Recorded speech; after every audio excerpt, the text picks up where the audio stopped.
Hey, let's just be totally real for a second. If you scroll through your feed right now, you are probably literally drowning in corporate hype about artificial intelligence. Everywhere you look, someone is claiming that AI is going to magically fix your entire life, do your homework, run your startup, and make you a millionaire while you sleep, right? But as a young professional and someone who is constantly looking to learn, I was pretty skeptical. I really wanted to cut through all that noise. What actually happens when you stop reading the hype and force yourself to use these tools for everything, every single day? Well, I decided to find out.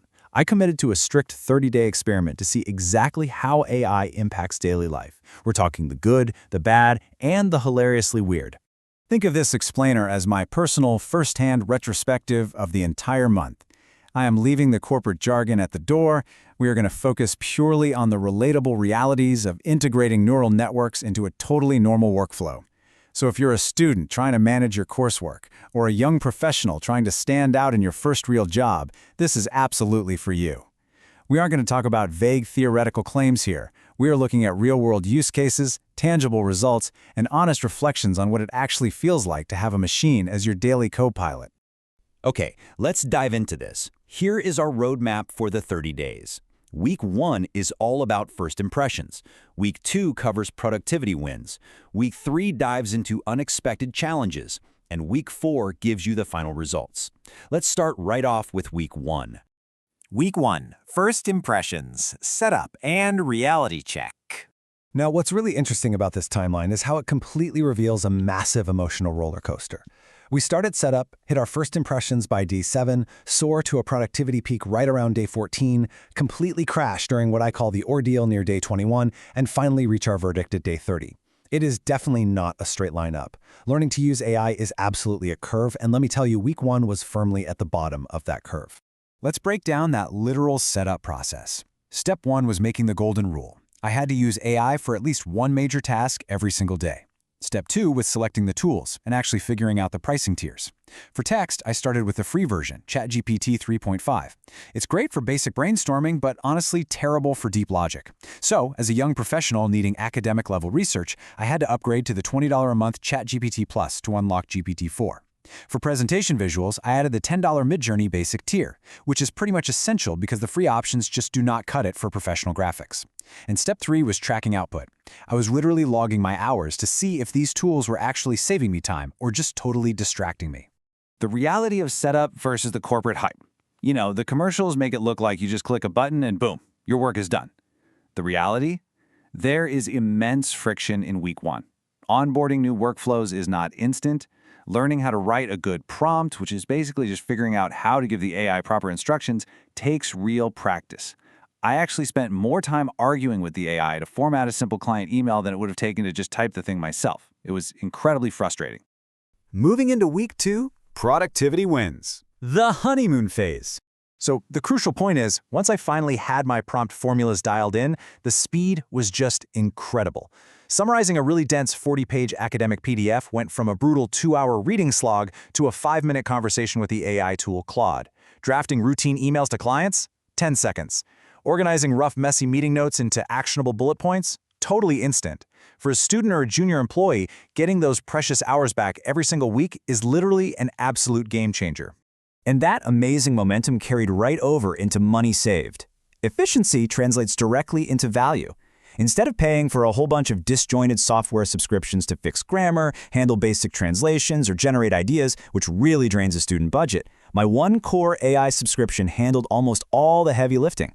Plus, when I needed a highly specific graphic for a project, instead of dropping $15 on a cheesy stock photo, I just generated a custom one in Midjourney. The return on investment during this second week was undeniably clear. And this brilliantly illustrates the staggering shift in manual effort. Before the experiment, 80% of my energy went into the literal, exhausting execution of a task, typing out all the words, endlessly formatting the spreadsheets. During week 2, that entirely flipped. I was spending 20% of my time directing, and the AI executed the other 80%. I essentially became a manager of my own digital intern. But then we hit Week 3, Unexpected Challenges. Welcome to the messy reality.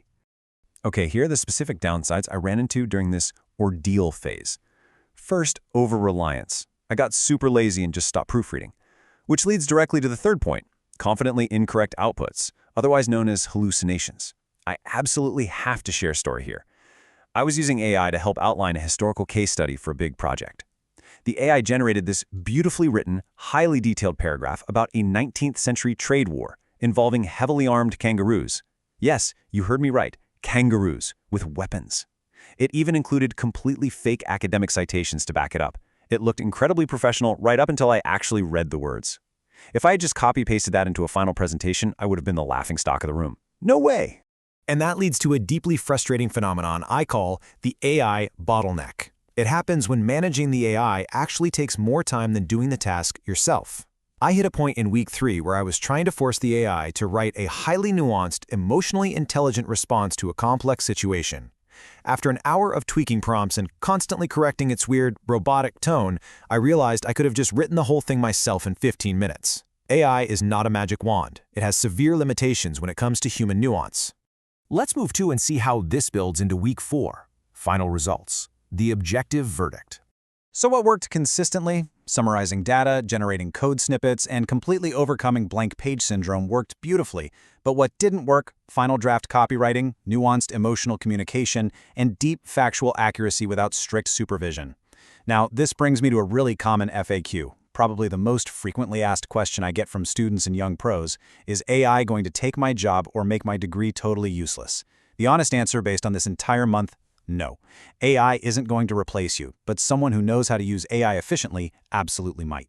So, based entirely on this 30-day reflective experience, here are my clear, actionable tips for beginners. First up, start with small tasks. Don't ask it to write your whole thesis, just ask it to suggest 10 potential titles.